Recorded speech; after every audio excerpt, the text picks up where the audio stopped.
Welcome back, everybody, or welcome to, if this is your first time, to Nain Shorts. Still no shorts, because it's not warm enough for that just yet. But one day, folks, one day, stay tuned. And we're here again in the basement of Physique Magnifique. That's 387 Grand Avenue in South San Francisco. If you're ever in the area, want to stop by and hang out with us, or you're actually nearby, come check it out. It's a lot of cool stuff to do here and a lot of great professionals to help you achieve your goals. But this is our home where we teach. This is the area. As you can see, there's a boxing ring behind me and a few other things that you can explore later on. But this is the place where we come to learn. Now, I was taught early on that in martial arts, you come to class to learn, but you train at home. Now, doing it that way, we learn in school and then we go home and do something with it. Inevitably, we put our own flavor to it. We inevitably leach out our own interpretation of things without even trying, simply because we don't have somebody there correcting us. But ultimately, and I'm going to lump all of martial arts here together, we're all kicking and punching. Literally, that's the extent of what we can do. And I'm sure grapplers right now are arguing, whoa, you can grapple too and things like that. It still requires hands, arms, and legs. And that's pretty much it. Essentially, the human body. That's the one element that we can find in all martial arts, in all physical activity, really. And if that is the case, if we're all doing the same thing, why do we have so many different systems? What are the changes? What are the differences? And I know right now anybody who's done martial arts will automatically jump and you'll have an entire list of what makes things different. But if we follow a logical conclusion, if we're all doing essentially the same thing, we're going to eventually reach the same conclusions. Now, this has become incredibly apparent in the last few episodes of Kali Conversation, because we have these incredible practitioners that have been doing it for a hell of a lot longer than I have, saying a lot of the same things, a lot of the same ideas, a lot of the same concepts. And eventually that's what it becomes, because folks, if we're talking about the human body, no matter how athletic you are now, you will eventually lose that. You will no longer have the ability one day to do a double back flip or a double spinning kick or a somersault or even a squat, let alone any of the multitude of kicks and punches that some younger person can perform.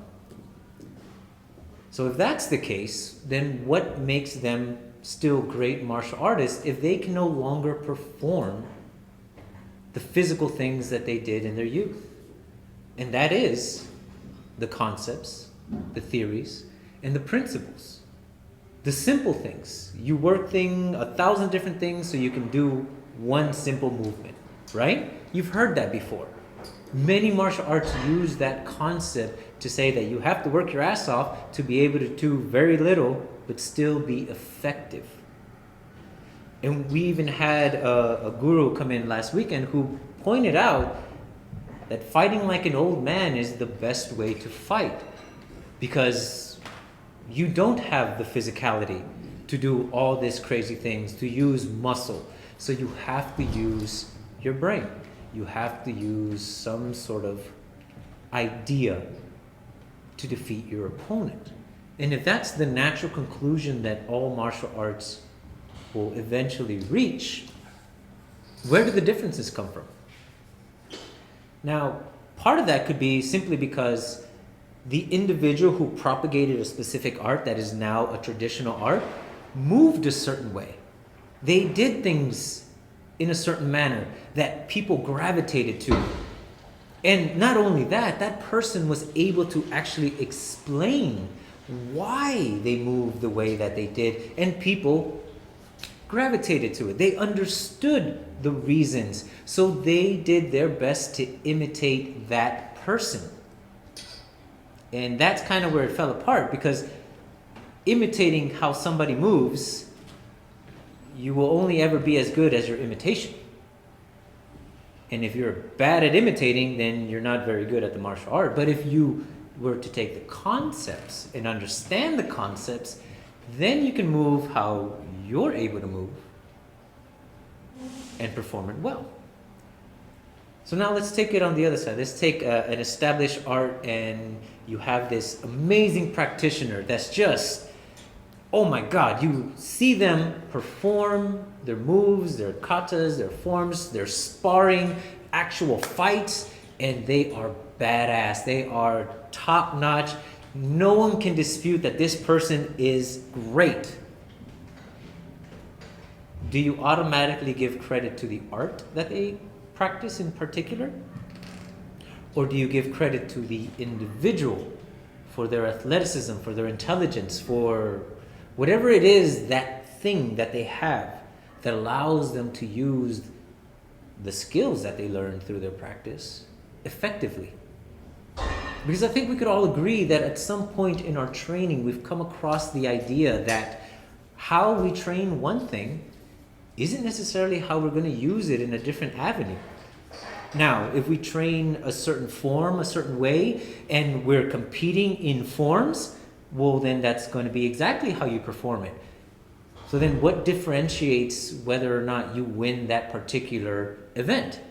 It's the way you perform it, the energy that you put into it, the feeling, the ideas that you then invoke in your movements. Everyone does the same movements, but it's the way that you express them, in my opinion, that gives you that difference, that gives you that edge, that allows you to capture the judge's eye and say, that person won. But that's not anything having to do with the physical. If all 15 participants were doing the same form, who would win? The one that could perform it best. And how do you categorize that? Is it the sharpness? Is it whether or not they did all the moves correctly? What is the correct move if all our bodies are a little bit bigger, a little bit shorter, a little bit longer? What are you actually judging at that point? And that's just forms. Could you use those forms and use it in the ring, in actual combat? Many people would say, no, you can't. There's been several conversations had about the idea that regardless of what art you practice, when you're in a sports event like a ring, you're only really going to punch or kick. That's it. And because that's how the sport is played, many arts focus on that. There are some arts that have 45 different kicks. A kick is a kick is a kick, but they're just variations, different forms of that one idea of using your legs to strike. You can use the shin, you can use the top of the foot, you can use the heel, you can use the whole instep. You can hit with the knee. Those are all the same mechanical reference, but how you use them then determines the type of kick that you use. And then depending on the individual and how well they can use all 45 kicks, do they use them at the right time? Do they use the right kick at the right place? All these things then factor in. So again, it goes back to the individual and their ability to use all these, let's call them weapons, in a controlled environment with a referee. Because ultimately, if you're really good at one thing and you know not just using it physically, not just throwing the punch, but knowing when to throw the punch, your timing, your speed, baiting your opponent, making them fall into your fist, really, where the punch becomes secondary. Now you're talking about theory and principle. Now you're thinking of concepts that you could utilize in the real world, in a real fight, because ultimately that's where martial arts always goes. We think back at how some of these arts started, many of which were because of wars. Others, because people were tired of getting robbed and beaten, So they found ways to defend themselves, but ultimately they were used for actual combat, whether it was war and killing or it was just pure defense. And in those instances, definitely the katas aren't going to work. And also, the things you do in sports, some of them definitely will work. But when your hands are bandaged and protected, and you're used to punching with a certain amount of strength, and then you punch somebody in the face, you now just broke your hand. Or you hit them in the wrong place, again, you broke your hand. Even in the ring, you hit somebody in the wrong place, you can still break your hand despite having protection. So these are then things that have augmented the way that we train, have changed the focus of what we are going to emphasize in the things that we teach. But if we're categorizing all martial arts into one, and we always reach to the same conclusions, because regardless of whether you're performing, whether you're in a ring, or whether you're fighting out in the real world, tactics, ideas, concepts, those become the essence of how you're able to perform these things and whether or not they're going to be effective. Because if your opponent's tactics are better than yours, they could be not as good as you. You could be the superior fighter and still lose the fight. So really, what are we working for? So I pose this idea. If no matter what we train, we eventually lose the ability to do the things physically, so we have to rely on concepts and principles and theories. What would happen to the martial arts if we started with the concepts, theories, and principles and only used techniques to illustrate those concepts and theories? What if we taught the mentality of somebody who is no longer able to move as freely physically? Say an old man battered by time and many, many injuries, who's, happy flipping you off because arthritis won't let him do any other finger signal. When you start thinking like that, what becomes of the art? What becomes of a system?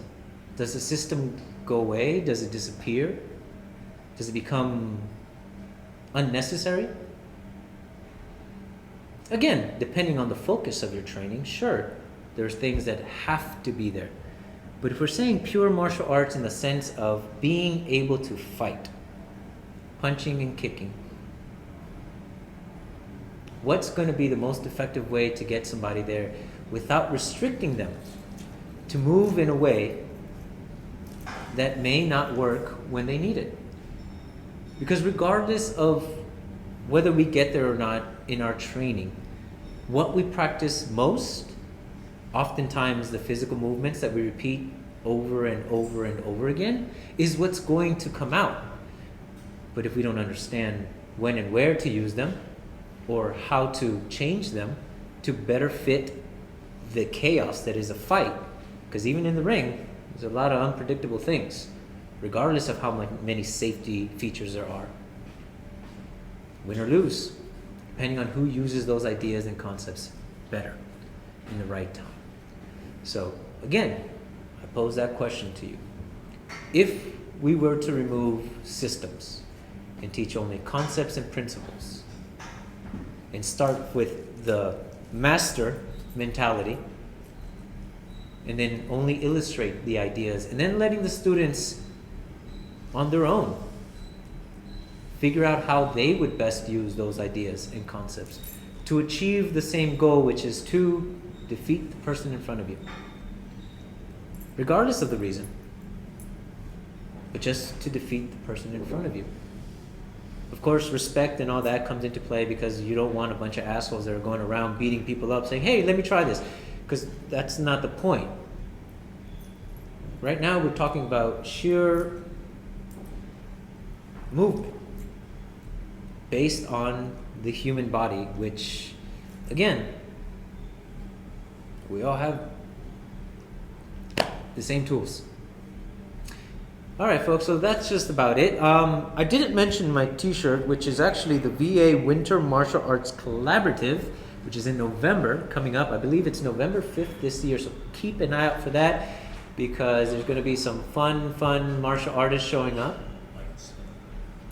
Oh, this weekend, for those of you who have yet to make your preparations, Michael Smith's IWA.